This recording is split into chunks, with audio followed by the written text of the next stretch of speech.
Shalom amigos y amigas, buenas noches.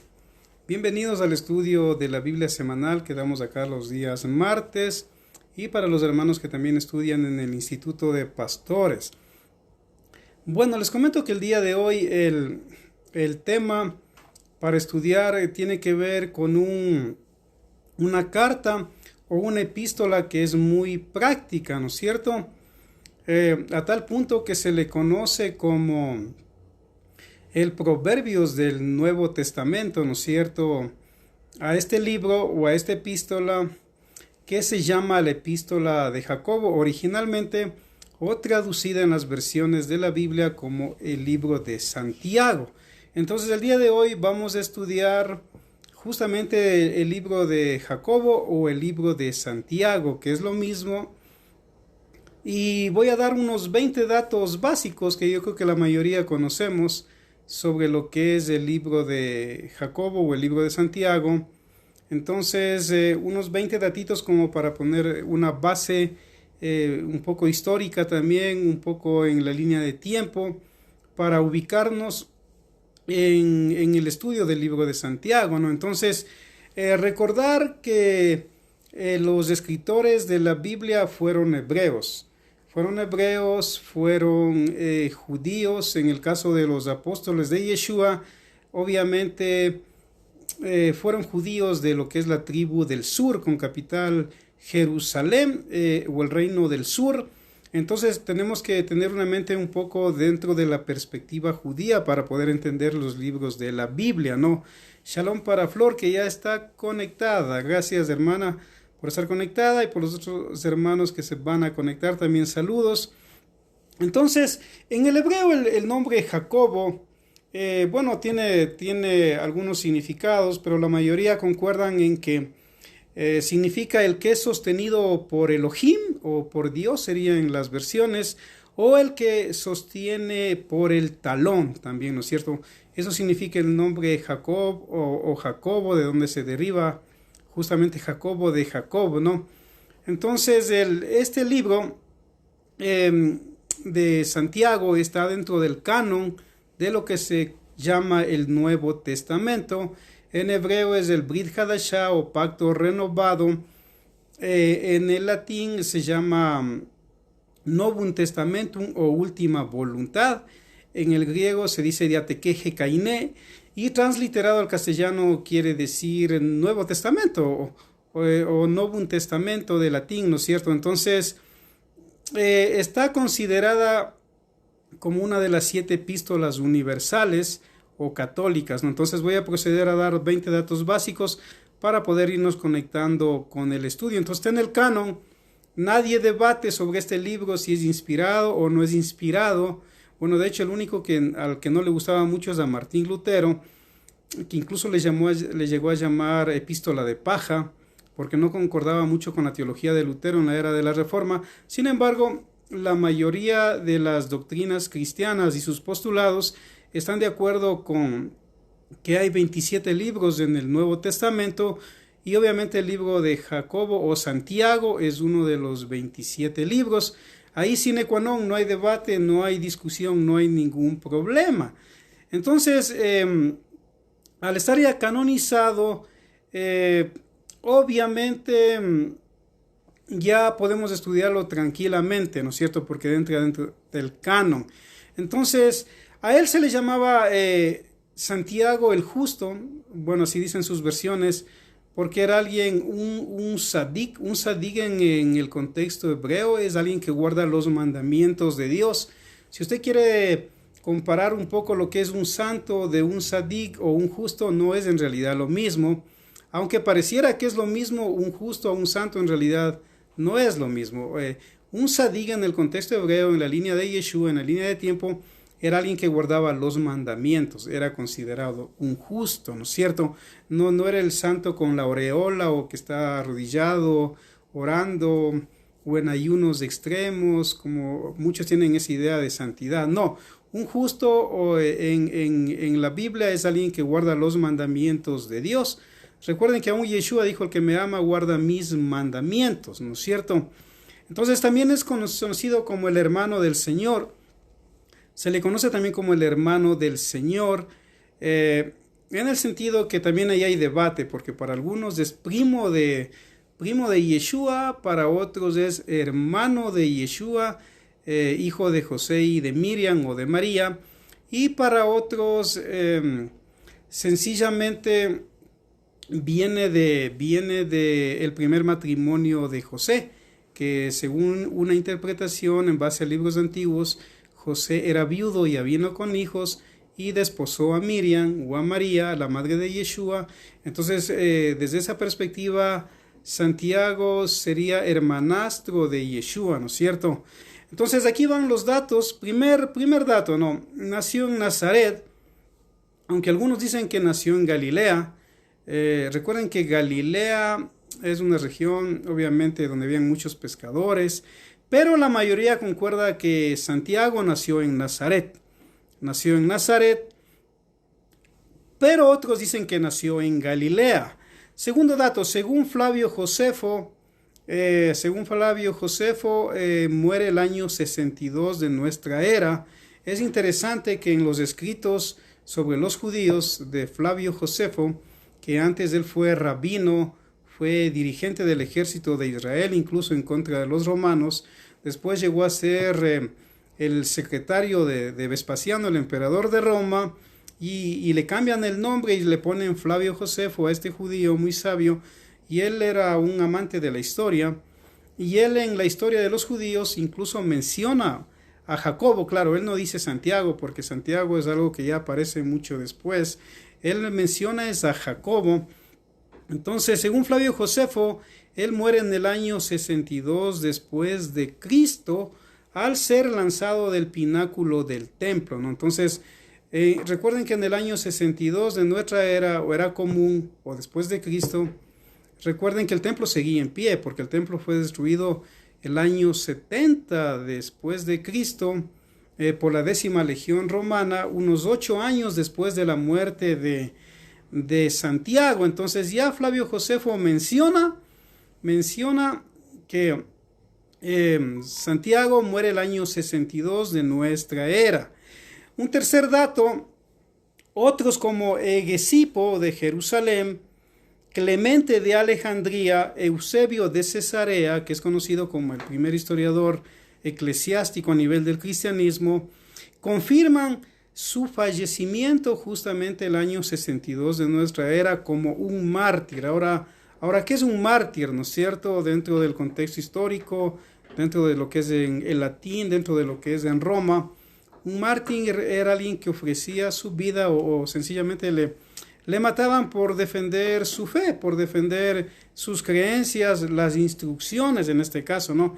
Entonces ya vemos que Egesipo, que era de Jerusalén, Clemente, que era de Alejandría. A propósito, Egesipo era judío, Clemente de Alejandría también era judío, sino que él vivía en Roma, y Eusebio de Cesarea, que él sí no era judío, era un gentil convertido a Yeshua, confirman el fallecimiento de Santiago el año 62 de nuestra era, tal como Flavio Josefo ya lo había mencionado.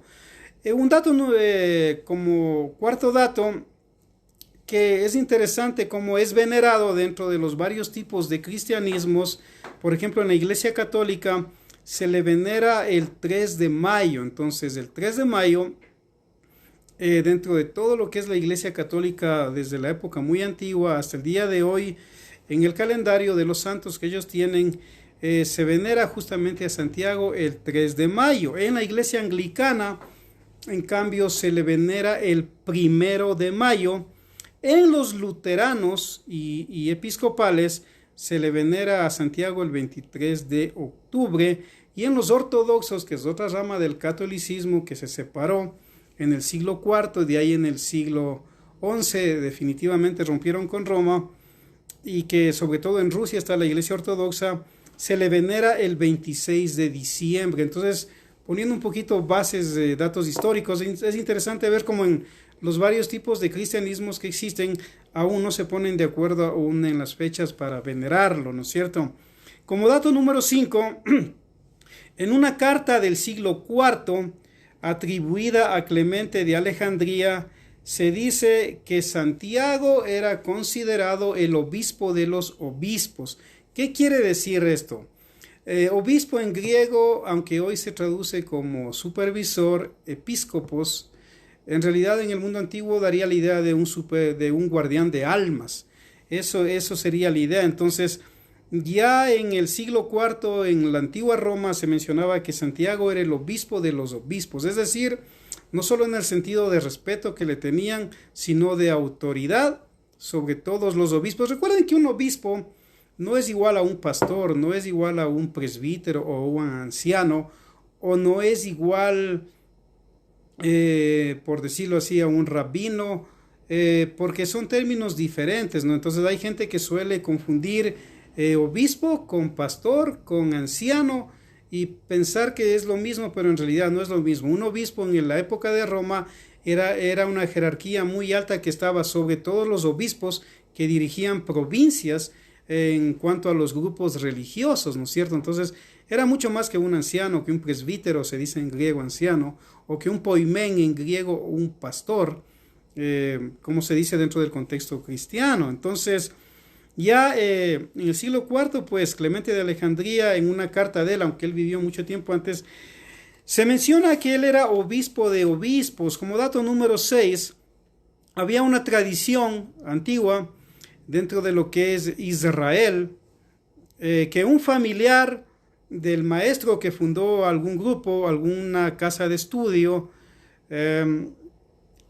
debe heredar la gobernación de ese grupo de estudio, sea una sinagoga, sea una casa de estudios de la Torá, o de cualquier grupo que tenga que ver con asuntos religiosos. Entonces eso se considera una tradición basada en una halajá. Una halajá en el hebreo es una especie de ley civil donde el pueblo tiene que sujetarse, y a veces estas leyes o estas halajá van cambiando de generación en generación de acuerdo a la necesidad.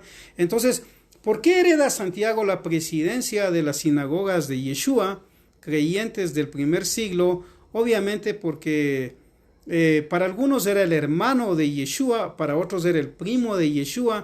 Entonces entra en el contexto histórico de la halajá, de la ley de la época de Israel, donde exclusivamente el presidente, el nazi o el presidente de las sinagogas de Yeshua iba a ser Santiago. Ahora algunos dicen que Santiago posiblemente se convirtió a Yeshua cuando lo vio resucitado, ¿no? Esa es una interpretación. Si bien es cierto, sí se menciona a Santiago en varias partes del Nuevo Testamento, de los Evangelios, del libro de los Hechos. Sin embargo, muchos interpretan que Santiago se convierte, o Jacobo se convierte a Yeshua a creer que él es el Mesías justamente cuando lo ve resucitado. Entonces ya vemos aquí un dato interesante, algo histórico, que no se podía heredar la dirección de un grupo religioso a no ser que sea un familiar. Ahora, ¿de dónde venía esto? Obviamente de la interpretación de que el hijo del Cohen Gadol o sumo sacerdote era el que podía heredar la dirección del templo o del tabernáculo o del templo. Entonces, por orden de Dios en la Torah, a través de Moisés, el hijo de Aarón, del primer Cohen Gadol, tenía que ser el sumo sacerdote y así sucesivamente, ¿no? Entonces, de ahí se tomó esta ley, salió una subley en donde exclusivamente un familiar podía dirigir una sinagoga cuando moría su fundador. Como punto número 7, según Eusebio de Cesarea, considerado el primer historiador de la iglesia, usted puede encontrar los libros de él generalmente en las librerías cristianas. Él menciona en sus escritos que Jacobo o Santiago, él llegó a gobernar justamente a pesar de que había apóstoles, porque muchos dirían, pero si había apóstoles, ¿por qué Pedro no gobernaba la sinagoga de Yeshua en Jerusalén? ¿O por qué no Juan, que eran apóstoles que anduvieron con Yeshua? Sin embargo, los apóstoles vivieron en un contexto donde ellos tenían que guardar esa ley y obviamente en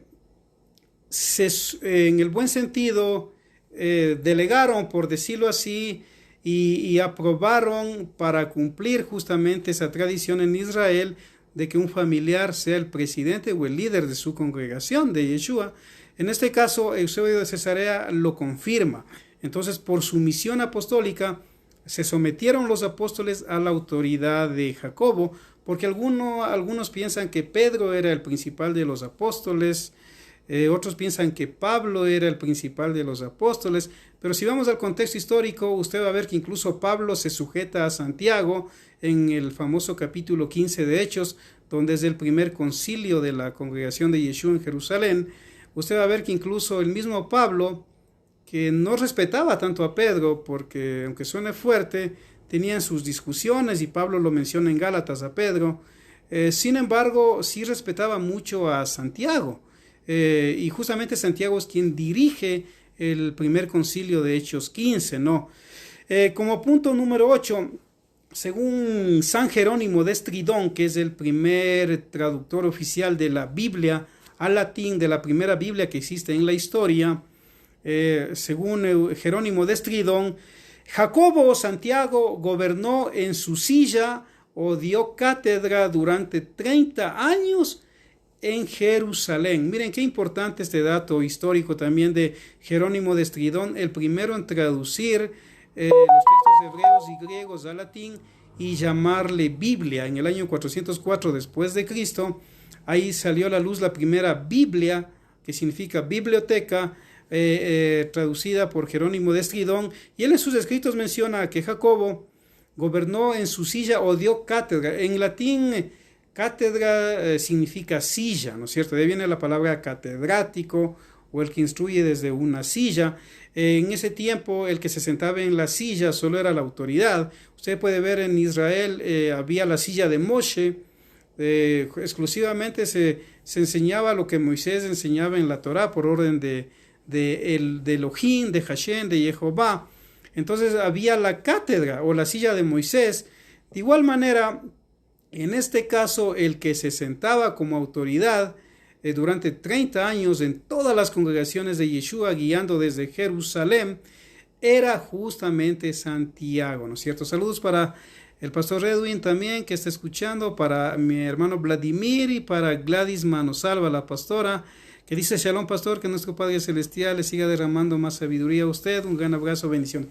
Amén, gracias, pastora. Bien, entonces, como punto número 9, el libro de Jacobo o Santiago. Recuerden, yo menciono Jacobo porque me gusta un poco más ir a lo original. Santiago aparece mucho después. Entonces, el libro de Jacobo o Santiago se escribió el 45 de la era común o era cristiana, según la mayoría de los biblistas, de los historiadores, de los teólogos. La mayoría coinciden que fue escrito el año 45 de la era común y que posiblemente es el primer libro del Brit Hadashah, Pacto Renovado o Nuevo Testamento en ser escrito. Pero otros historiadores le dan el año 60 después de Cristo. Son opiniones ahí, pero la mayoría concuerda que fue el año 45 de nuestra era en ser escrito el libro de Jacobo. Para la mayoría, recuerden, el primer libro del Brit Hadashah, Pacto Renovado, o conocido como Nuevo Testamento. Como dato número 10, él escribe su epístola, algo bien interesante, y va dirigida, esto de pronto va a sonar un poco chocante para algunos, pero en realidad va dirigida a las 12 tribus de Israel. Si bien es cierto, yo estaba viendo un poquito en la internet que hay algunos que dicen que fue dirigida a la iglesia, pero no, en realidad no fue dirigida a la iglesia, porque él escribe su epístola exclusivamente a las 12 tribus de Israel en la dispersión, y lo voy a leer aquí en una versión bien antigua que yo tengo del Nuevo Testamento. En el capítulo 1, verso 1 dice: Santiago, siervo de Dios y de nuestro Señor Jesucristo o Yeshua, a los fieles de las 12 tribus de Israel que viven dispersos entre las naciones, salud. ¿Qué equivaldría a salvación? Entonces, ya podemos ver que el libro de Santiago, de entrada, no va dirigida a ninguna iglesia, sino dedicada exclusivamente a las 12 tribus de Israel que están dispersas entre las naciones. Eso también es muy interesante. Como dato número 11, a su libro se le conoce como una de las 7 epístolas católicas o universales dentro del cristianismo. Ahora, quiero explicar esto. La palabra católico en latín significa universal. De hecho, cuando el cristianismo se hizo la religión oficial del Estado, o cuando se dio libertad de culto, mejor dicho, al cristianismo bajo el emperador Constantino, él dijo, mi iglesia o las congregaciones que prediquen de Yeshua o de Cristo, dentro de mi imperio romano tiene que ser una sola, que tenga una sola doctrina y que sea esa doctrina la que se enseñe en todo mi imperio romano, que era toda Europa más 4 naciones más. Entonces él dijo, y esas congregaciones serán llamadas católicas, o católicas, que significa universal. Entonces la palabra católico significa universal en el latín. Entonces hay documentos históricos del Concilio de Nicea del año 325 después de Cristo, donde se menciona que Constantino decidió justamente que tienen que llamarse católica, traducida al castellano como universal. Entonces cuando se dice iglesia católica, en latín, en castellano está diciendo iglesia universal, ¿no es cierto? Entonces, dentro del cristianismo se le conoce al libro de Jacobo o Santiago como una epístola universal. En el Nuevo Testamento, en el Brit Hadashah o Nuevo Testamento, hay 7 epístolas que son consideradas universales, es decir, para todos. O sea, no tiene según esta interpretación, no es que va dirigida a una persona, no es que va dirigida a una iglesia en particular o a una congregación en particular, sino que va dirigido para todos. Pero como yo les acabé de leer en Santiago 1:1, en realidad no es tan así, porque Santiago escribe o Jacobo escribe en el capítulo 1, verso 1, dice: a las 12 tribus de Israel que están dispersos entre las naciones, salud. Es decir, él está escribiendo a las 12 tribus de Israel que guardan la Torá, guardan la ley mosaica, y que muchos de ellos habían creído en Yeshua como el Mesías, pero seguían guardando el Shabbat, seguían guardando la comida kosher, seguían guardando las fiestas de Elohim. Entonces dice Santiago a las 12 tribus que están en la dispersión, salud. Entonces el libro en realidad va dirigido a las 12 tribus de Israel. Como punto número 12, algo que a muchos puede sorprender, Martín Lutero, el gran reformador, el que clavó las 95 tesis del 31 de octubre de 1517 en Wittenberg, en la iglesia del castillo de Wittenberg, donde él era sacerdote de las almas y aparte era profesor de teología. Él, cuando tradujo por primera vez la Biblia al alemán, él tuvo un gran conflicto.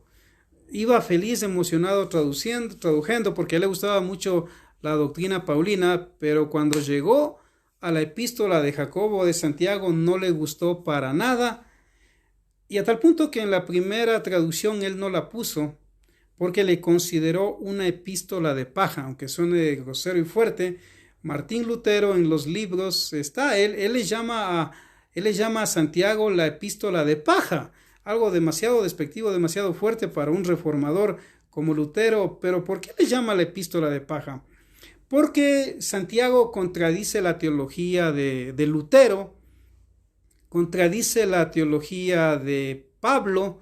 Entonces obviamente para Lutero, que leyendo Romanos, más el justo por la fe vivirá, encontrarse con una epístola del hermano de Yeshua o primo de Yeshua, y que diga que tu fe sin obras es muerta, hasta el diablo cree y no es salvo, era demasiado chocante, demasiado fuerte, porque Jacobo dice, o Santiago dice: tú me hablas de la fe, yo te hablo de las obras, tú me muestras tu fe, yo te muestro mis obras, hasta el diablo cree y no es salvo, porque no guarda los mandamientos de Dios. Entonces, demasiado fuerte, y Martín Lutero le llamó la epístola de paja, aunque después reaccionó y en una próxima traducción la incluyó, ¿no es cierto?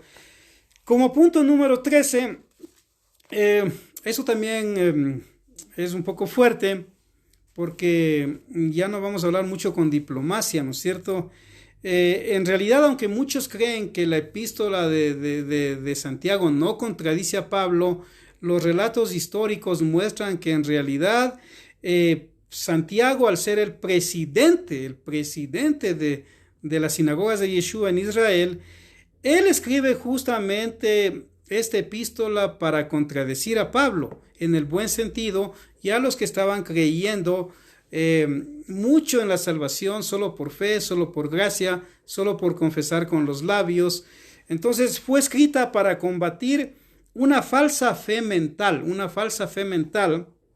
sin práctica de los mandamientos de Dios y contradecir a Pablo, aunque nos suene extraño al contradecir a Pablo. Saludos también para el hermano Fernando Merino, que está estudiando para pastor, también para Robles, Lupita, gracias por escuchar. Entonces, Santiago, aunque usted va a encontrar en muchas Biblias de estudio los pies de páginas donde van a decir que Santiago no contradice a Pablo, no es así. La historia, el contexto histórico muestra que justamente esta apologética o defensa que hace Santiago o Jacobo es justamente porque él ya se informó de muchas doctrinas que estaban corriendo entre los gentiles, de que bastaba una fe mental, una fe solo de creer, pero sin guardar los mandamientos de Dios y sin la acción de lograr bien. Como punto número 14, en Hechos 15, conocido en algunas versiones antiguas como Actos de los Apóstoles, o en Hechos 15, ya lo encontramos como el presidente de los judíos mesiánicos de Jerusalén. Ahora, ¿por qué digo judíos mesiánicos? Porque alguien diría, pero ¿y por qué no dice el presidente de los cristianos de Jerusalén? No, en realidad la palabra cristiano vino después. La palabra cristiano viene de dos voces, una en griego y una en latín. En griego, Cristo, que significa untado, y llano en latín, que significa esclavo. Entonces, en ese tiempo era muy normal mezclar dos idiomas y salió la palabra cristiano con el tiempo, que significa es esclavo de Cristo o de esclavo del untado en el contexto correcto. En griego la primera parte, Cristo, untado, y llano, esclavo en latín. Entonces, pero aquí estamos hablando de que él era el presidente en Hechos 15, no solamente del grupo apostólico, estamos hablando de Pedro, de Juan, de todos los apóstoles que usted puede imaginarse, y aún del rabino Saulo de Tarso, conocido después como el apóstol Pablo. Él es el presidente prácticamente, la autoridad máxima delegada por el cielo mismo, por Yeshua, de acuerdo a la costumbre de Israel, la halajá de la época. Él está siendo el que dirige prácticamente todo. Entonces, hay que quitarnos un poco esas ideas de pensar que de pronto Jacobo o Santiago decía, o que la gente le llamaba Santiago a él. No, a él le decían Jacobo, porque él nunca tenía ni idea que se llamaba Santiago, porque eso después, cuando la Iglesia Católica, en griego se dice, en griego es Tiago, ¿no? Entonces la Iglesia Católica, que suele santificar todo, le puso San y Tiago, y quedó como Santiago. Entonces, él no tiene ni idea que se llama Santiago a propósito.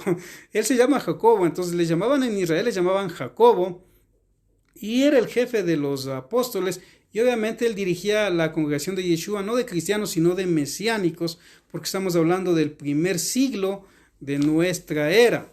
Ahora, como dato número 15, él dentro del concilio, si usted lee bien lo que es el concilio de Hechos 15 de Jerusalén, va a encontrar que él cita al profeta Amós desde el capítulo 9, verso 11 y 12.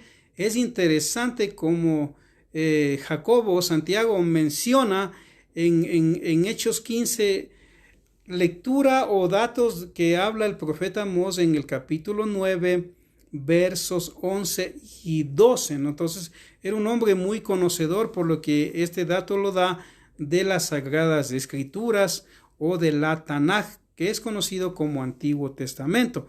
Como dato número 16, en Mateo y Marcos se menciona a Jacobo como el hermano de Yeshua, que es interesante, ¿no? Entonces ya vemos que aquí hay dos evangelistas. Mateo, que conoció personalmente a Yeshua, fue cobrador de impuestos, y Yeshua le dijo que le siga, y él le siguió, dejó ahí su banco cobrando los impuestos, comenzó a seguir a Yeshua.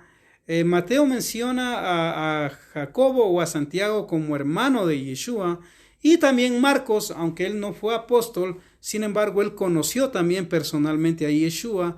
De hecho, él escribe el evangelio que lleva su nombre según San Marcos, que a propósito tampoco ellos tenían ni idea de que sus libros iban a llamar San Mateo, San Marcos, San Lucas, San Juan, porque de igual manera fue la Iglesia Católica que después les puso San Mateo, San Marcos, San Lucas, San Juan. Saludos para el pastor Enrique Arturo Benavides también. Entonces, ya podemos ver que Mateo y Marcos mencionan a Jacobo o a Santiago como hermano de Yeshua. Como dato número 17, el protoevangelio de Santiago. Cuando hablamos del protoevangelio de Santiago, estamos hablando de un libro histórico, pero que no entró dentro del canon, porque los concilios del cristianismo de la época, o de la iglesia de la época, decidieron que este libro de Santiago no era un libro inspirado según los cánones o las reglas que ellos ponían. Sin embargo, el protoevangelio de Santiago dice, un dato de pronto interesante, que Jacobo era hermanastro de Yeshua, es decir, no era hijo de Miriam, pero sí era hijo de José, porque según el protoevangelio de Santiago, cuando Miriam es desposada por José, él ya era viudo. Él había tenido una primera esposa donde tuvo hijos e hijas, y como en la Torá no hay ningún delito en volverse a casar, entonces sea que esté viudo o divorciado, entonces Jacobo ya vino de un matrimonio anterior, entonces ese es hermanastro, por decirlo así, de Yeshua, según el dato del protoevangelio de Santiago, que no está en el canon. Sin embargo, ha habido hasta películas que se han hecho basándose en este evangelio, donde ponen a Santiago como hermanastro de Yeshua. Incluso en una de las películas más famosas que toman este libro, se ve como Santiago le hace mucho problema a su padre José, porque José es bien pegado a Yeshua y le reclama muchas veces. Se ve en una de las películas, ¿no es cierto?, muy famosas, que no recuerdo el nombre. Entonces, ese como dato interesante. Como dato número 18, Eusebio de Cesarea, que recuerden es conocido como el primer historiador de la iglesia, que vivió del año 275 al 339, era común o era cristiana. Él dice que según la tradición, Santiago era hijo del hermano de José. Miren, otro dato interesante. Santiago era hijo del hermano de José, que se llamaba Cleofas. Por lo tanto, era primo de Yeshua. ¿Qué les parece? Este es otro dato diferente al anterior. Entonces, para Eusebio de Cesarea había una tradición. No es que es algo que fue así, pero ya había una tradición donde se dice que José tenía un hermano llamado Cleofas. Y este Cleofas era el papá de Santiago o de Jacobo. Por lo tanto, eran primos. Entonces, usted va a encontrar que dentro del cristianismo, la escuela más importante o la más fuerte del cristianismo, la católica, va a decir que justamente Jacobo o Santiago es primo de Yeshua o de Jesús. Eso lo dice Eusebio de Cesarea. Como dato número 19, Flavio Josefo, el gran historiador judío, él, en los 20 libros de antigüedades judías que él escribe, aunque esos 20 libros ahora están en tomos, él dice algo interesante. Miren, Flavio Josefo, mucho se ha discutido, él es un gran muchas cosas que sabemos hoy, aún los judíos saben, es por lo que Flavio Josefo escribe. Aunque aún parece que Flavio Josefo sí mencionó a Yeshua en 2 ocasiones, aunque hay debate en que hay interpolaciones cristianas en lo que Flavio Josefo dice de Yeshua. Sin embargo, también Flavio Josefo menciona a Jacobo, el hermano de Yeshua, pero aquí ya no hay debate. Todo el mundo está de acuerdo que eso sí es parte del original, donde Flavio Josefo está citando al presidente de las sinagogas de Yeshua en Jerusalén y en todas las regiones que estaban regadas en la época. Flavio Josefo cita a Jacobo, y voy a leer un poco, usted lo puede encontrar en la historia de los judíos, en el libro 12, capítulo 8, en la página 377 y 378. Flavio Josefo, les voy a leer un poquito de lo que dice. Dice, él menciona que ya vino un nuevo procurador llamado Albino, que fue enviado por el emperador de Roma al enterarse que Festo había muerto en lo que es Judea, ¿no? Festo estaba dirigiendo. Sin embargo, como él ya murió, el emperador romano envía un nuevo procurador a Albino y dice que pone a Albino para restituir en lo que es Judea. Y el sumo sacerdote, dice Flavio Josefo, de la época, es sustituido también, dice, por el rey Agripa, quien pone como Cohen Gadol justamente a Anano, que era un hijo del Cohen Gadol de la época. Entonces, el Cohen Gadol de la época era Anano, pero él tuvo 5 hijos, y los 5 hijos llegaron a ser Cohen Gadol. El menor de todos era Anano. Y dice Flavio Josefo que este Anano, que llegó a ser el Cohen Gadol en la época que va a morir Jacobo o Santiago, dice que era de la línea de los saduceos, no de la línea de los fariseos, era de la línea de los saduceos que dirigían el templo.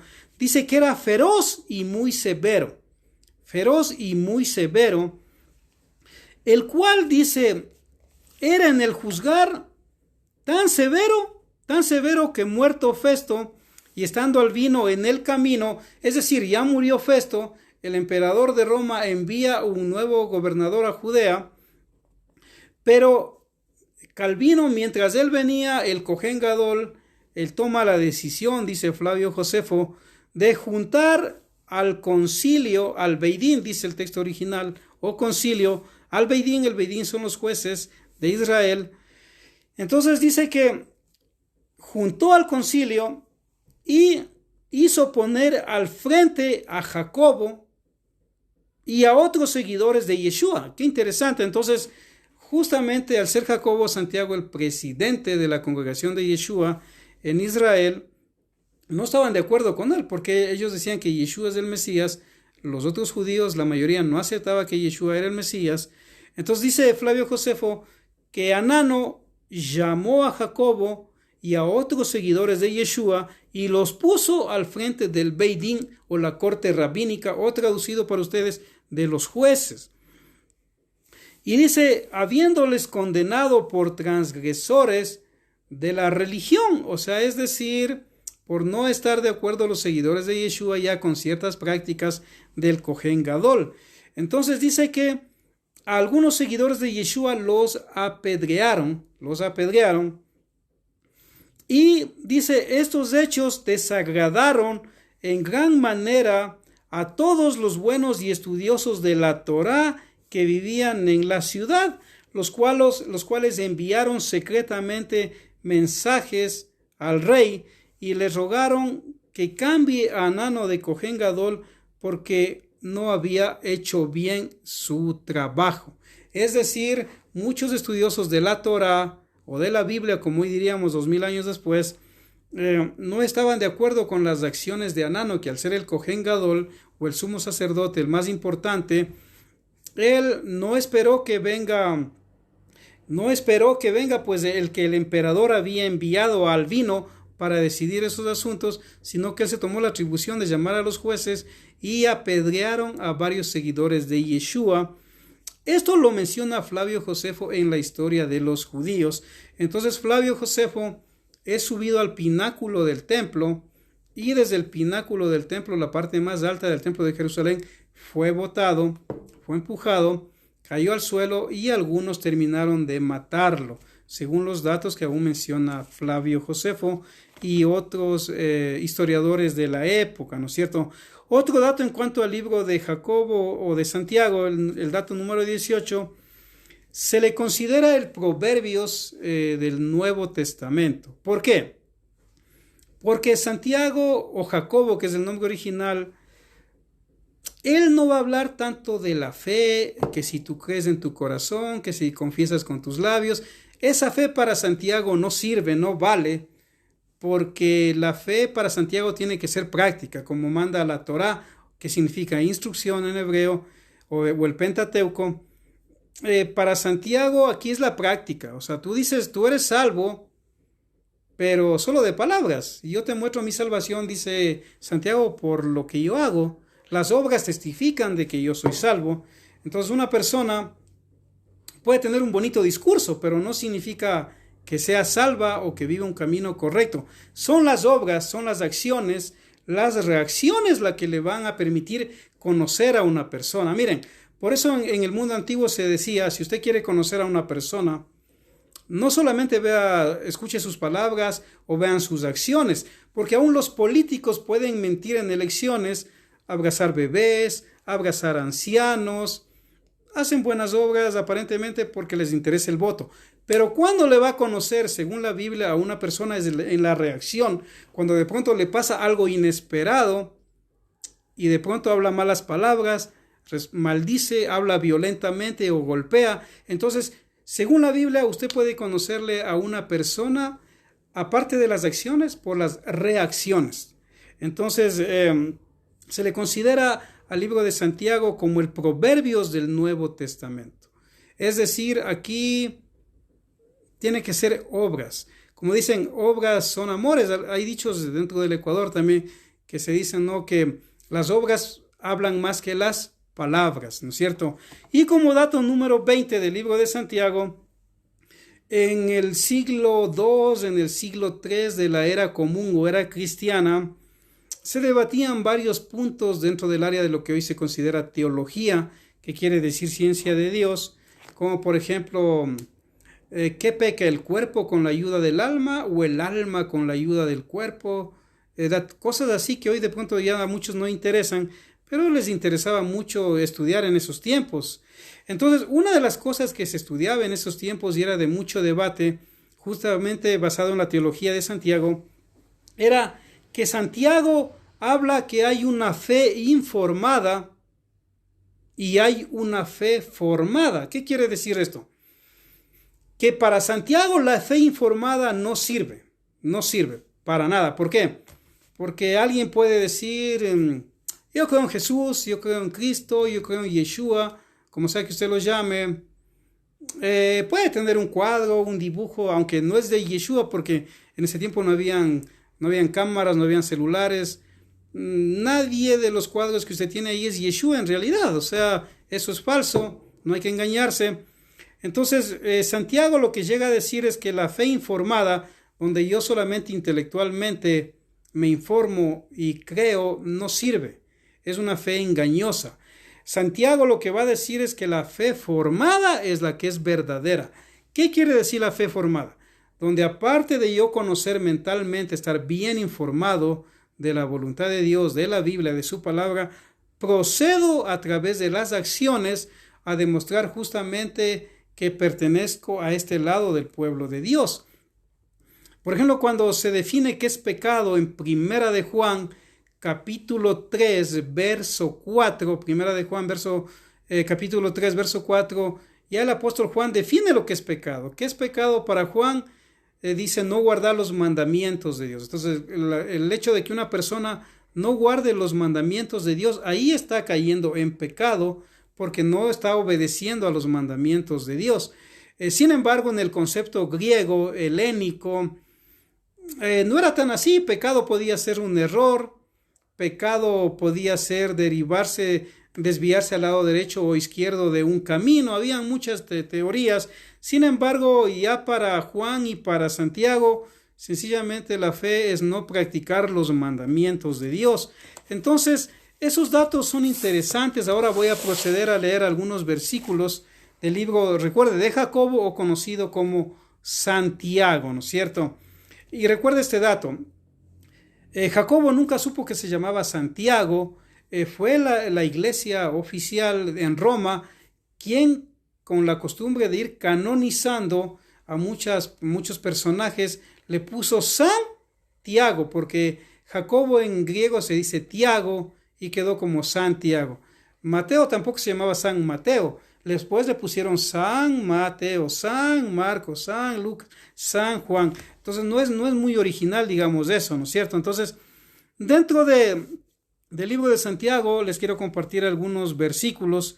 Por ejemplo, en el capítulo 1, verso 1, de entrada, Jacobo Santiago va a escribir en la epístola que lleva su nombre, dice: Santiago, siervo de Dios y de nuestro Señor Yeshua o Jesucristo, a los fieles de las 12 tribus de Israel que viven dispersos entre las naciones, salud. Entonces, ya vemos de entrada que la carta va dirigida a las 12 tribus de Israel, que están dispersos entre las naciones y que han creído en Yeshua o en Jesús como el Mesías que Jehová ha enviado a Israel.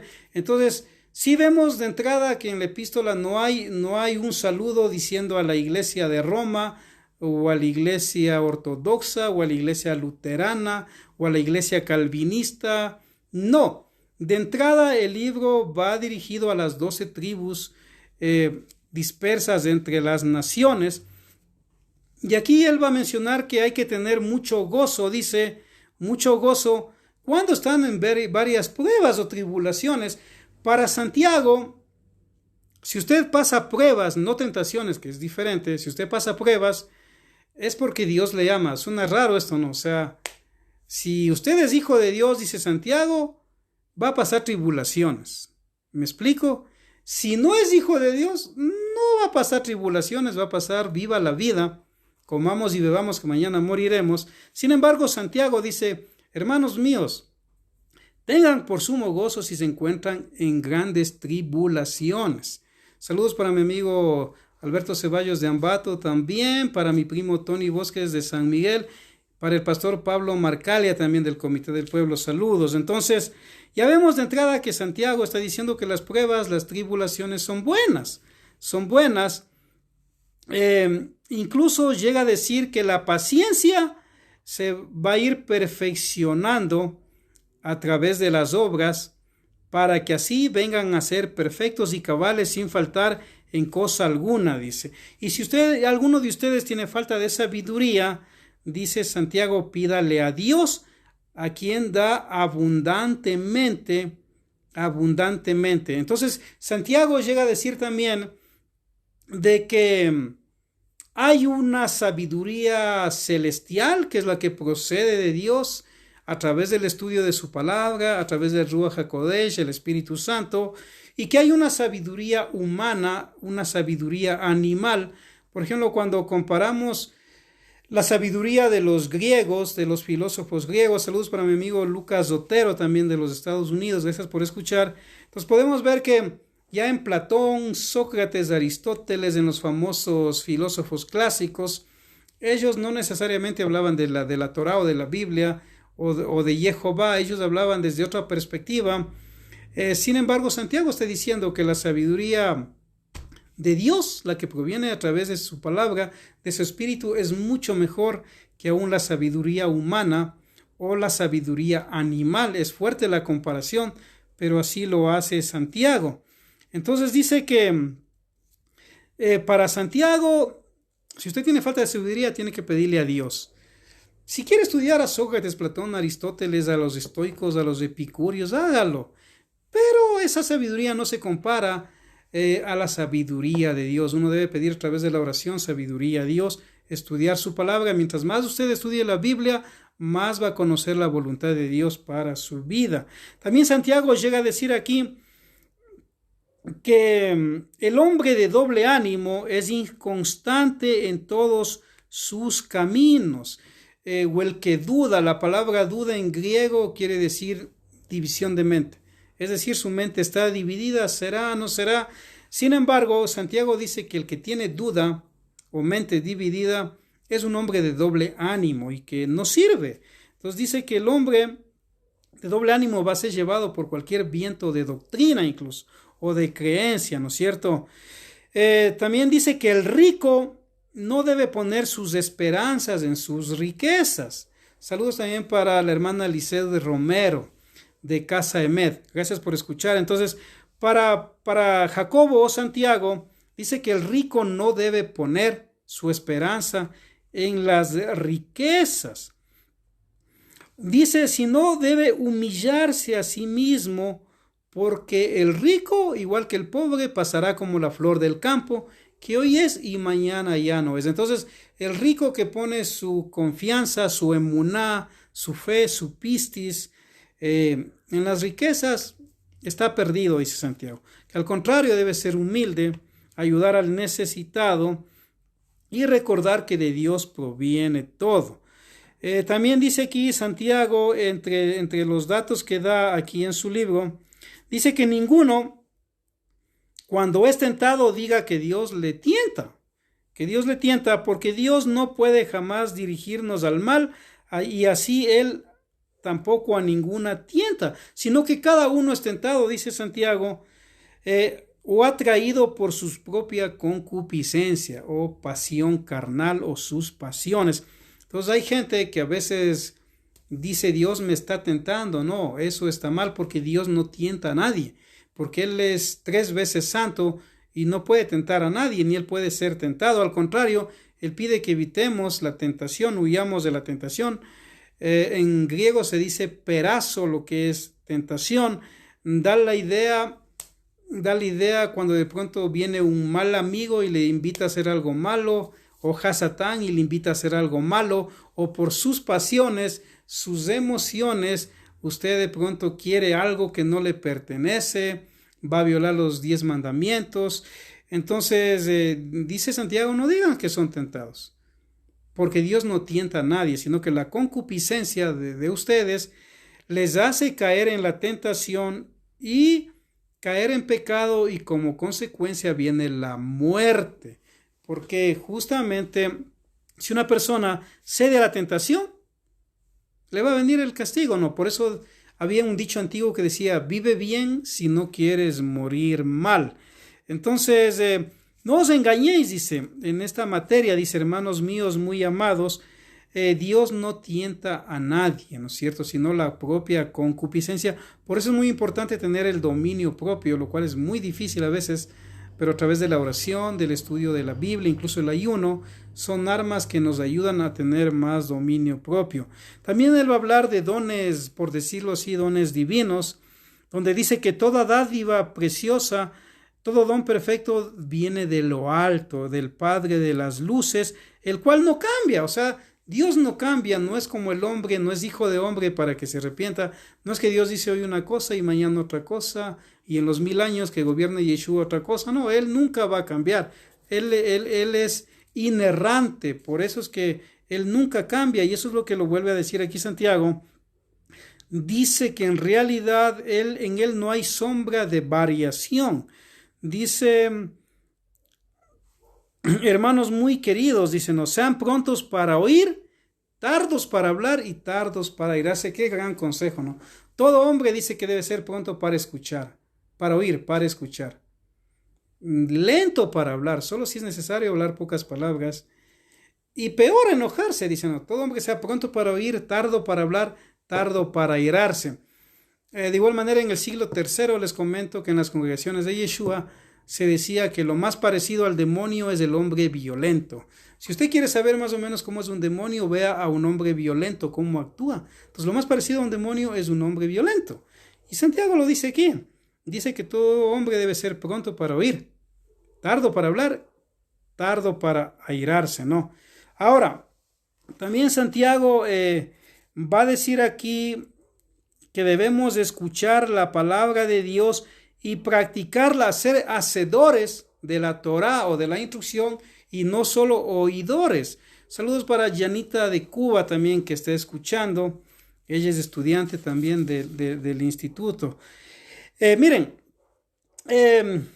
un gran consejo, no ser solo oidores, sino también hacedores de la Torá. Lo que pasa es que en las versiones le traducen como palabra, pero en realidad él está hablando de la Torá o de la instrucción de Dios, ¿no? Entonces, sed hacedores y no solamente oidores, ya que el oidor se engaña a sí mismo, dice. Su religión, su corazón está lejos de Dios, es falsa, y su piedad es falsa. Y él dice, la religión pura y sin mácula delante de Dios es esta: visitar y socorrer a los huérfanos, a las viudas, en sus tribulaciones y preservarse de la corrupción de este siglo. La palabra religión viene del latín religare, así le traducen acá, pero lo que en realidad él está diciendo es que verdaderamente lo que agrada a Dios es hacer buenas obras. En hebreo se dice sedaká, buenas acciones, donde es una obligación de parte de Dios para Israel que ellos hagan buenas obras, visiten a los huérfanos, a las viudas y a todos los que tengan que ayudar según su necesidad. En el capítulo 2, Santiago va a hablar del respeto al pobre. Qué interesante. En estos tiempos nos viene muy bien también el respeto que debe haber a los pobres. Dice: hermanos míos, no intentéis, dice, conciliar la fe de nuestro glorioso Señor Yeshua con hacer acepción de personas. Dice: porque si entra en vuestra congregación un hombre con sortija de oro y ropa preciosa, y entrando al mismo tiempo un pobre con un mal vestido, ponéis los ojos en el que viene con vestido brillante y le decís: siéntate tú aquí en este buen lugar, diciendo por el contrario al pobre: tú estate allí de pie, o siéntate acá a mis pies. ¿No es claro que formáis un tribunal injusto dentro de vosotros mismos y os hacéis jueces de sentencias injustas? Dice: oíd, hermanos míos muy amados, ¿no es verdad que Dios eligió a los pobres de este mundo para hacerlos ricos en la fe y herederos del reino que tiene prometido a los que le aman? Vosotros, al contrario, habéis afrentado al pobre. ¿No son los ricos los que os tiranizan? ¿Y no son los mismos ricos los que les llevan a los tribunales? ¿No es blasfemado por ellos el buen nombre de Yeshua que fue sobre vosotros invocado? Si es que cumplís la Torá regia de la caridad, o de la sedaká, dice, o caridad, conforme a las escrituras: amarás a tu prójimo como a ti mismo, bien hacéis. Entonces miren qué está diciendo aquí Jacobo. No es que ser rico es malo, no, de ninguna manera. En la Biblia hubieron grandes hombres como Abraham, que era rico. Sin embargo, él era un hombre que temía a Dios, no hacía excepción de personas, aún ayudaba a los necesitados, a tal punto que él y su esposa Sara, con sus empleados, cuando veía caravanas en el desierto, les invitaba a comer y les daba una comida gratuita, les daba hospedaje, y él hacía que oren y agradezcan a Jehová, el verdadero Dios.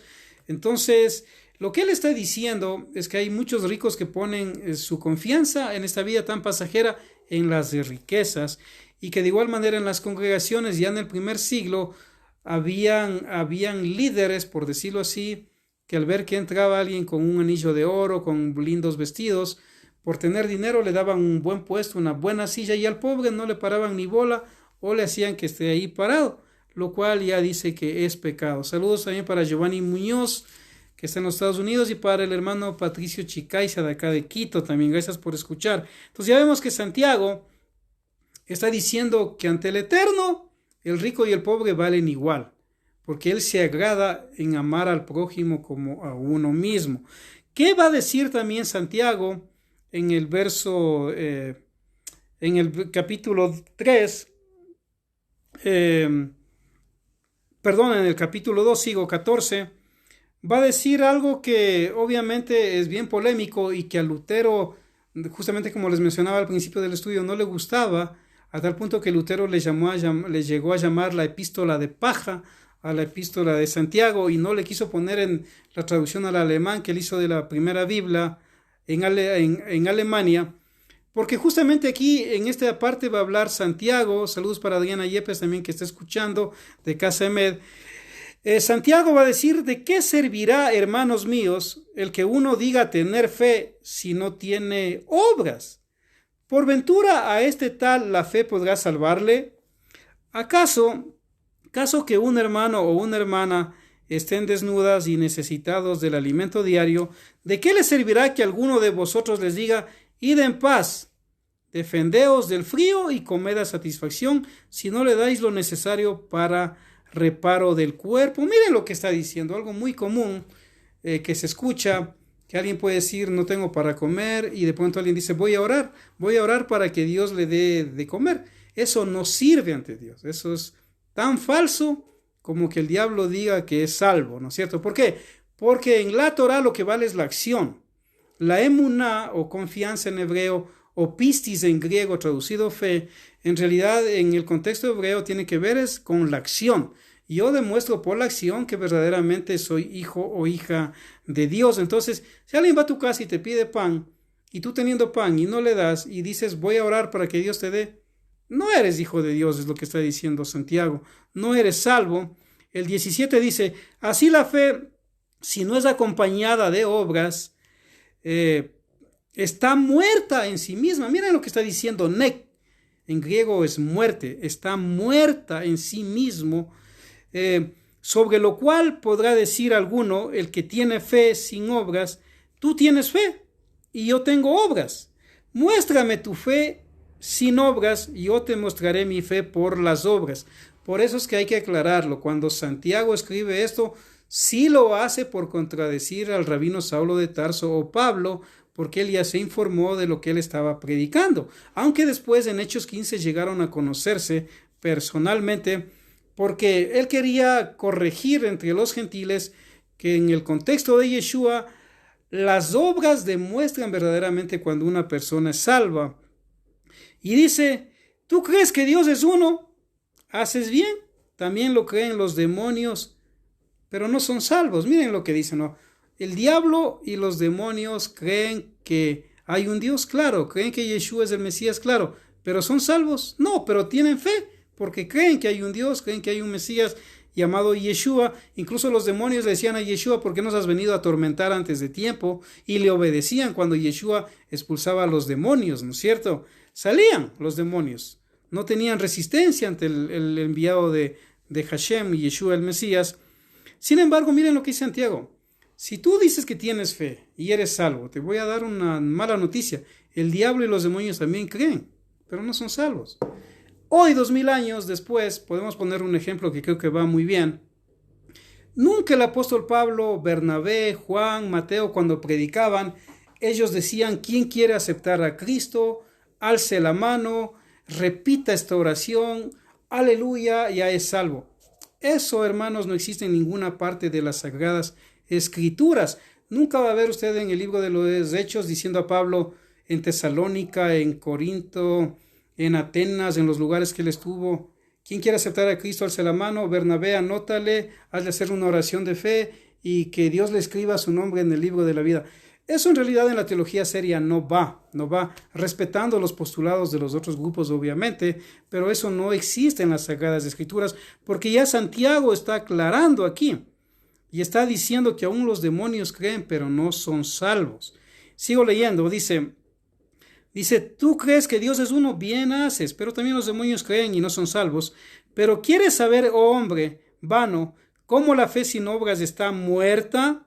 Y él comienza a explicarnos que Abraham es llamado el padre de la fe, pero vaya a ver la vida de Abraham, pues. Era hospedador, ayudaba al necesitado, oraba, cumplía los mandamientos que Dios le había dado que cumpla en ese tiempo, cumplía el pacto que hizo con Dios, etcétera, etcétera. Entonces, él llega a decir, creyó Abraham a Dios y le fue contado por justicia y fue llamado amigo de Dios. ¿No veis cómo el hombre se justifica por las obras y no solamente por la fe? Eso llega a decir justamente Santiago, y usted lo puede leer tranquilamente en su casa. Pone el ejemplo de Rahab la ramera. Dice que cuando fueron los enviados, los 2 espías fueron enviados a Jericó, la ciudad más antigua posiblemente del mundo en esa época, la ciudad de las palmeras significa Jericó.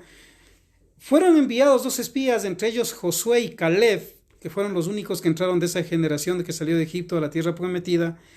Y Rahab les dio posada, les escondió del ejército enemigo de Israel que le andaba buscando en Jericó.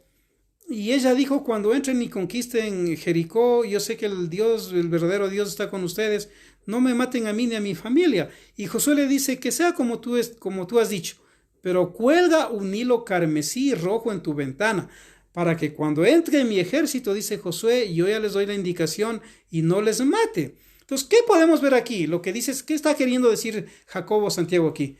Ella creyó, tuvo fe, pero fue a la acción. porque si hubiera creído y no hubiera puesto el hilo carmesí, hubieran muerto. Entonces, la fe más las obras, dice Santiago, es que lo que permitió que ella sea salva y no muera con su familia. De ese modo, Rahab la ramera no fue asimismo justificada por las obras, hospedando a los exploradores que enviaba a Josué y despachándolos por otro camino. En suma, como un cuerpo sin espíritu está muerto, así también la fe sin las obras está muerta. ¿Qué está queriendo decir? El momento que el espíritu de una persona sale, el cuerpo cae al piso y queda muerto, inerte, porque lo que le da vida es el espíritu que viene de Dios. Y cuando vuelve a Dios un espíritu, o sea, en el ser humano o en un animal, el cuerpo cae. Entonces Santiago dice, el momento que un cuerpo está sin espíritu, está muerto. Así es tu fe. Si no tienes los mandamientos de Dios guardándolos, tu fe no sirve, está muerta. Pongámoslo a nuestro contexto. Usted quítele la batería al control remoto. Usted puede tener el control remoto del televisor, del DVD, puede tenerlo ahí, pero si le quita la batería no le sirve de nada, ¿no es cierto? ¿Cómo va a aprender? ¿Cómo va a manejar? Entonces, Santiago es fuerte en lo que él dice, justamente que la fe sin obras es muerta. Después en el capítulo 3 va a hablar de los vicios de la lengua, que en el hebreo se llama el lashon hara, o lengua maligna. Dice, la lengua tiene muchos vicios. Dice, no querráis, hermanos, muchos de vosotros, dice, a ser maestros, considerando que no os exponéis a un juicio muy riguroso. Y sigue diciendo, lo que está diciendo es que una persona que no conozca bien la palabra de Dios, que no ha estudiado bien, en realidad no debe meterse a instruir, porque va a errar y va a hacer errar a muchos, ¿no es cierto? Saludos para la pastora Eulalia Villacres también que está escuchando. Y sigue diciendo Santiago, dice, así como si metemos un freno en la boca de los caballos para que nos obedezcan, movemos su cuerpo a donde quiera. Mira también como las naves, aunque son muy grandes, son gobernadas, dice, por un pequeño timón. Así también la lengua, dice, es un miembro pequeño, que aunque es pequeño, puede inflamar la creación. Miren lo que está diciendo. En el contexto hebreo, Jacobo o Santiago, al ser judío, él comprende muy bien los peligros de la lashon hara. El pecado de todos, se dice en Israel desde los tiempos antiguos, es la lengua, en el sentido que generalmente es bien difícil que una persona no hable mal de otras personas, o no critique o no juzgue, porque aún Yeshua dijo, no juzguéis, porque como tú juzgas, serás juzgado. Entonces, aquí Santiago dice que, por ponerlo en otro contexto, como un pequeño fósforo puede incendiar un bosque, de igual manera la lengua puede destruir la creación de Dios, puede destruir al prójimo, la buena reputación. Hablar mal de otra persona es como asesinarlo, porque estamos destruyendo su reputación, y eso es bien difícil que él lo pueda volver a recuperar, sea que sea verdad o sea que sea falso, ¿no es cierto? Entonces dice que la lengua es un fuego, un mundo entero lleno de maldad. Con la lengua bendecimos a Dios y con la misma lengua maldecimos a los hombres que son hechos a imagen de Dios. No puede salir, dice Santiago, de una misma fuente agua dulce y agua salada. O sale agua dulce o sale agua salada. Entonces la lengua nos mete en muchos problemas. Recuerde que Salomón también dijo que el poder de la vida y de la muerte está en la lengua. En el contexto hebreo, en lo que usted come y en lo que usted habla, ahí hay vida. Si usted come mal, se va a morir, porque el hombre es lo que come. Y si habla mal, se va a meter en problemas, porque entonces en la lengua está el poder de la vida y de la muerte. Sigue diciendo que con ella mismo bendecimos a Dios Padre y con ella maldecimos a los hombres, los cuales fueron formados a semejanza de Dios. Sigue diciendo también en el capítulo 4, los frutos de las malas pasiones, de dónde nacen las riñas, los pleitos entre vosotros, no es de vuestras pasiones las cuales hacen la guerra en vuestros miembros. Miren, hoy día la palabra pasión nos suena hasta bonito, pueden haber ministerios que se llamen pasión, pero en realidad en la Biblia generalmente la pasión generalmente va conectado con lo malo, generalmente va conectado con lo malo. Bueno, Llenita de Cuba dice, la Shonara no tiene restitución al agraviado. Claro, porque le daña, incluso por eso hay el juicio hoy se llama la calumnia, cuando alguien habla mal de alguien sin bases, puede ir preso o puede pagar miles de dólares y le meten un juicio. ¿Por qué? Porque está calumniando o hablando mal de la persona, ¿no? Entonces aquí Santiago dice que las pasiones desequilibran el espíritu. La sabiduría de Dios va a equilibrar el espíritu de la persona, pero las pasiones le van a desequilibrar. ¿Me explico? Entonces las pasiones no son buenas. Vemos al apóstol Pablo diciéndole a Timoteo, huye de las pasiones juveniles, las cuales batallan contra el alma, ¿no es cierto? Entonces, para Santiago las pasiones no son buenas porque provienen de los miembros del cuerpo. Codiciáis y no lográis, matáis y ardéis de envidia. Dice, y no por eso conseguís vuestros deseos. Litigáis y armáis pendencias y nada alcanzáis porque lo pedís a Dios. Pedís y pedís mal, no para cosas correctas, sino para satisfacer vuestras pasiones. ¿Qué está queriendo decir? Que el hombre generalmente tiende a pedirle cosas a Dios, no para glorificarle a Dios o servir al prójimo, sino para disfrutarlo. ¿Cuánta gente no se ha escuchado que ha orado a Dios? Señor, si me das un carro, voy a dedicarme a la obra misionera. Le ha dado el carro y nunca ha salido a la obra misionera, sino a la playa, a los paseos. Eso se puede aplicar en muchas cosas que son realidades. Entonces, Santiago, conocedor de eso, dice que muchos no recibimos en realidad lo que pedimos.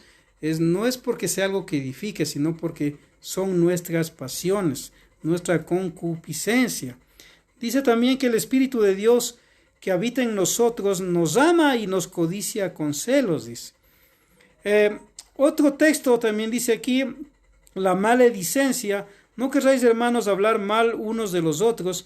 Quien habla mal de un hermano o quien juzga a su hermano, ese tal habla mal de la Torá. Miren lo que dice aquí en las traducciones, ustedes le van a ver como ley. Pero él dice que el que habla mal de un hermano o una hermana está hablando mal de la Torá. ¿Cuál es la Torá? La instrucción divina. Saludos para mi amigo Aníbal Minda, también que nos está escuchando acerca de la Carolina. Entonces, el amor también dice a este mundo, el mundo en el sentido no tanto de lo creado por Dios, lo cual es correcto, la naturaleza, los animales, las personas. Aquí se refiere al sistema de cosas, cómo se vive en el mundo. Dice que el que ama al mundo también es una persona que puede perderse, porque se va un poquito por las pasiones, por los vicios que ofrece el mundo, por la fama, por el dinero, etcétera, etcétera. Puede alejarse de Dios por amar el mundo. También dice que no hay que juzgar, no hay que condenar, mas si tú juzgas a la Torá, ya no eres observador de la Torá, sino que te haces juez de ella. Uno solo es el legislador y el juez que puede salvar y puede perder. Miren lo que dice. Solamente Dios puede hacer que una persona sea salva o se pierda en el juicio, porque si bien es cierto, toda persona va a ser juzgada, a veces la misericordia triunfa sobre el juicio, en el juicio de Dios. Entonces solamente Dios dice, tú empero, dice, ¿quién eres para juzgar a tu vecino? En la traducción le ponen próximo, ¿no? Próximo o prójimo, pero en realidad en el hebreo sería tu vecino, ¿no es cierto? Si Dios lo permite, dice, he aquí muchos de ustedes hacen planes, iré a tal lugar mañana, haré negocios, iré a tal ciudad, yo qué sé, me iré a otro país, me iré a Echandía, me iré a Guaranda, me iré a Ambato, yo qué sé, a Israel, a Jerusalén. Dice, no digas eso, dice, porque tú no sabes lo que será el día de mañana, dice. Dice, estos decís, mañana haré tal cosa, pero ignoras lo que puede suceder el día de mañana. Más bien sé humilde y di, si Hashem lo permite y vivimos, haremos tal o cual cosa. Miren la sabiduría de Santiago, ¿no? No digas, haré. Miren, ahorita que estamos con esto del COVID-19 o del coronavirus, como se llama, muchos seguramente cuando se acabó el año gregoriano, el 31 de diciembre y vino el 1 de enero, planificó muchas cosas y nos podemos dar cuenta de esa realidad. Nada de lo que hemos planificado de pronto lo estamos viviendo, estamos encerrados, estamos haciendo una vida muy diferente, porque Dios gobierna el mundo, a la larga Dios tiene el control de todo. Y se cumple lo que dice Jacobo o Santiago. Cuando tú ores o vayas a hacer un negocio, planificas algo, ora y di, si es que el Eterno o Hashem o Jehová lo permite, haré o haremos tal o cual cosa. En el capítulo 5 habla de los ricos que son injustos, porque hay ricos que sí son justos, pero la mayoría de los ricos son injustos. Dice, llorad ricos, levanten el grito en vista de las desdichas que han de sobrevenir. Podridos están en vuestros bienes, en vuestro dinero, en vuestras ropas, pero serán roídas por la polilla. El oro y la plata vuestras se han enmohecido, y el orín de estos metales dará testimonios contra nosotros. Claro, él no habla de billetes porque en ese tiempo no había el papel moneda, ¿no? Había el dinero en metal que rodaba, la moneda. Y dice, y devorarán vuestras carnes como un fuego, os habéis atesorado ira para los últimos días. Dice, porque ustedes saben que el jornal del obrero debe pagarse y no lo pagan. Yo estoy leyendo una versión bien antigua del Nuevo Testamento, por si acaso. Y dice aquí que muchos ricos ya en la época de Yeshua, aún creyentes, dice él, que contrataban trabajadores y no le pagaban el día que tenían que pagarles, sabiendo que con ese dinero ellos contaban para sus necesidades familiares también. Cegaron vuestras mieses y ellos están clamando a Dios contra vosotros. Y el clamor de ellos ha llegado a los oídos de Adonai de los ejércitos. Vosotros habéis vivido en delicias y en banquetes sobre la tierra, y habéis cebado a vosotros mismos como las víctimas que se preparan para el día del sacrificio. Vosotros habéis condenado al inocente y le habéis hecho morir, sin que os haya hecho resistencia alguna. ¿Qué está diciendo? Que esos ricos que han sido injustos, porque si hay ricos que actúan bien, que aprendan a ser justos y que se arrepientan y retomen el camino de Hashem. También dice que debemos esperar en shalom o en paz, pero vosotros, oh hermanos míos, tened paciencia hasta la venida de Yeshua. Mirad cómo el labrador, con la esperanza de recoger el precioso fruto de la tierra, aguarda con paciencia, y que Elohim envíe las lluvias temprana y tardía. En Israel había lluvia temprana y lluvia tardía, hablando de los sembrados. Entonces ellos ya conocían y tenían paciencia. Y Jacobo o Santiago dice que el labrador siembra con paciencia, sabiendo que Elohim va a enviar la lluvia temprana y la lluvia tardía. Esperad pues también vosotros con paciencia y esforzad vuestros corazones, porque la venida de Yeshua está cerca. No querráis, hermanos, dice, pelearse unos con otros a fin de que no seáis condenados en ese terrible día. Mirad que el juez está a la puerta. Dice, tomad, hermanos míos, por ejemplo de paciencia en los malos tiempos a los profetas que hablaron en nombre de Jehová.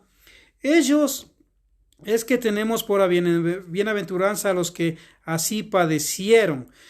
Y él pone el ejemplo, ¿no? Miren a Job, que padeció, aunque hay por ahí una escuela de teología que enseña que el libro de Job es solo un libro poético, que nunca existió ese relato en realidad. Sin embargo, ya podemos ver que Santiago está hablando que el suceso de Job fue un hecho real, porque él dice, no es que sea un libro poético, él dice, ustedes pueden ver el ejemplo de Job, dice, habéis oído la paciencia de Job y visto el fin del Señor, dice, estad de buen ánimo porque el Señor es misericordioso y compasivo. Y para terminar la carta, Jacobo o Santiago dice varios consejos. Dice, sobre todo, hermanos míos, dice, no querráis jurar ni por el cielo, ni por la tierra, ni con otro juramento alguno, mas vuestro modo de decir las cosas sea sí o sea no, para que no caigáis en condenación, jurando falso y sin necesidad. Usted y yo tenemos que entender algo. El único juramento que en la Torah es válido cuando se toma el nombre de Hashem, el nombre de Dios. Si usted jura por su abuelito, por su abuelita, por su papá, por su mamá, por su novio, su novia, su esposo, su esposa, en realidad Yeshua y Jacobo lo vuelve a recalcar Santiago, no sirve. El juramento válido en las Sagradas Escrituras es solo cuando se toma el nombre de Dios. Pero la persona que va a jurar en el nombre de Dios tiene que cumplir lo que promete, porque si no cumple, Dios le va a mandar la factura y le va a ir mal. Por eso Salomón en el libro de Eclesiastés dice, cuando vayas a la casa del Señor, mejor no hables, no prometas, porque si prometes y no cumples, te va a caer la factura. Entonces, mejor no prometer. Pero no se puede jurar por nadie más. El único juramento... Miren, hay borrachos que dicen, te juro por mi madre, por mi abuela, que ya no vuelvo a tomar. Y vuelven a caer borrachos. No les estoy juzgando.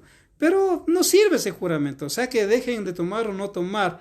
Porque en realidad el juramento en la Torá, el único válido es el que tiene que ver tomando el nombre de Dios. También sigue diciendo Jacobo, Santiago, ¿está alguno entre vosotros triste? Qué interesante, haga oración. Si usted está triste, dice Santiago que usted debe orar. Pero si alguno está contento, cante salmos. Porque los salmos nunca van a pasar de moda. Recuerden que si hablamos de música inspirada por el Ruach HaKodesh o el Espíritu Santo, serían los salmos. Porque los salmos son oraciones hechas canciones por el rey David y por otros músicos, en total 150 salmos. Según otras versiones, según la versión Peshita son 151 salmos. Sin embargo, un salmo, ningún cántico, ya lo dijo Juan Calvino, el teólogo Juan Calvino, en un libro en la Reforma, él dijo, ningún cántico puede compararse a los salmos. Y es una gran verdad. Usted puede cantar una canción con todo respeto de otro cantante, no tiene comparación con un salmo. Entonces Santiago dice, si usted está triste, haga oración. Y si está alegre, cante un salmo. Sigue diciendo, si alguno está enfermo entre vosotros, llame a los ancianos, en algunas versiones dirá presbíteros, y dice, oren por él, ungiéndole con óleo, bueno, en griego es oleico, aceite oleico en griego no era aceite de freír papas fritas, ni aceite de moto, porque a veces hay personas que usan ese tipo de aceites para orar por enfermos o por otras personas. El oleico era un aceite en la época de Yeshua medicinal, o sea, todo viajero en su mochila, aunque no habían mochilas, pero en su bolso llevaba, yo qué sé, tortillas, llevaba vino, y por si acaso algún accidente llevaba el oleico. El oleico era un aceite medicinal. Entonces aquí lo que está diciendo es únjalen con oleico, es decir, con medicina.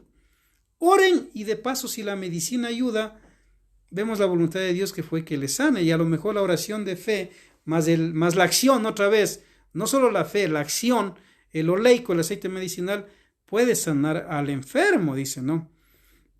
Y dice, y aún si tiene pecados, y los confiesa y se arrepiente, el Señor le aliviará y le perdonará.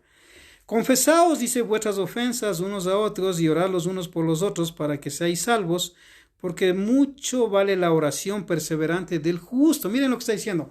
En el hebreo, emuná no es lo mismo que pistis en griego. Emuná es confianza, es decir, yo creo pero hago. Pistis en griego es solo una creencia mental, nada más. Tiene que ir acompañada de la acción.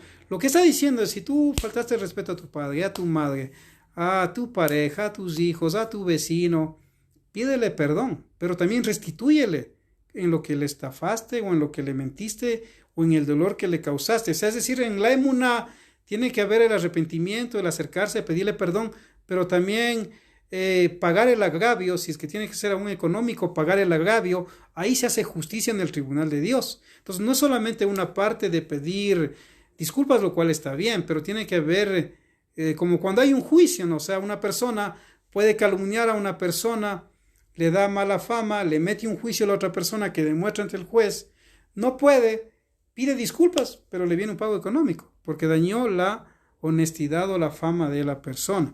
Y sigue diciendo, dice, Elías era un hombre sujeto también como nosotros, pasible a pasiones, sin embargo pidió fervorosamente que no llueva sobre la tierra de Israel, y no llovió por espacio de 3 años y 6 meses. Después hizo una nueva oración y llovió, y la tierra produjo su fruto. Miren, él nos pone el ejemplo de Elías, que era un tremendo hombre de Dios, Elías Tisbita, y él oraba y no había lluvia. El rey Acab le mandaba a buscar a Elías, haz que llueva, que ore Elías para que llueva. Y él decía, no, mientras el rey de Israel no se arrepienta, mientras la esposa del rey, que es la que le gobernaba prácticamente, una terrible mujer, y el pueblo no se arrepienta, no va a haber lluvia. Iban los capitanes con sus 50 hombres, se acercaban, le decían, varón de Dios, ora por favor para que llueva. Y él decía, si soy varón de Dios, que caiga fuego del cielo y los consuma. Y caía y los consumía. A tal punto que cada vez que el rey Acab mandaba a un capitán con 50 hombres a hablar con Elías, ya nadie quería ir, porque morían. Hasta que uno fue y Elías, ahí Elías ya por orden de Dios oró y cayó la lluvia. Eso nos narra la historia en los libros de los reyes de Elías y Eliseo, que Elías se puso a orar y le dijo a Eliseo, mira si hay algo, y dijo, no veo nada. Le dijo, volvió a orar, mira nuevamente, y ahí vio una nubecita negra en el cielo y dijo, vámonos a escampar porque ya viene la lluvia. Entonces él pone el ejemplo. Elías era sujeto a pasiones, sin embargo dice, la oración del justo puede mucho. Pero ojo, usted tiene que entender que justo en la Torá es el que guarda los mandamientos. No es el que dice yo creo en Cristo y ya soy salvo y me voy en el rapto. Nada que ver. El que guarda los mandamientos de Dios, gracias, es Jezabel, la reina, la esposa de Acab, una mala mujer. Gracias, hermana Janita de Cuba, por darme ese dato, ¿no? Que no me acordaba. Entonces, también dice, hermanos míos, si alguno de vosotros se desvía de la emed significa verdad, y otro le hace volver al buen camino, dice, debe saber que quien hace eso, que convierte al pecador de su extravío, salvará de la muerte el alma, la nefesh, el ánima, la psique, como sea que usted le ponga en los varios idiomas, salvará el alma del pecador y cubrirá la muchedumbre de sus propios pecados. Entonces Santiago nos dice algo bien interesante también, ¿no? Que si usted ve en mal camino a una persona, a un hermano, a una hermana o a alguien y le habla del verdadero mensaje de Yeshua, o de Jesús, como usted le llame, aunque el nombre correcto es Yeshua, dice que hace algo bien grande que le agrade a Dios y aún, dice Hashem, le perdonará muchedumbres de pecados.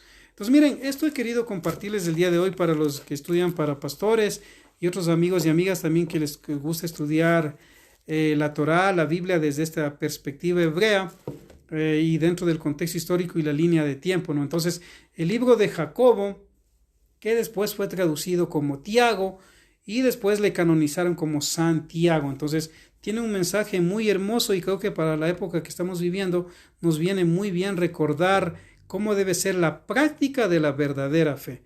A Dios no le interesa una fe mental, una fe de solo alzar la mano. No, tiene que ser una fe que actúe, una fe que va con acción. Como dijo Agustín de Hipona, hechos, no palabras. Así que shalom amigos y amigas y nos vemos en el próximo estudio. Bendiciones.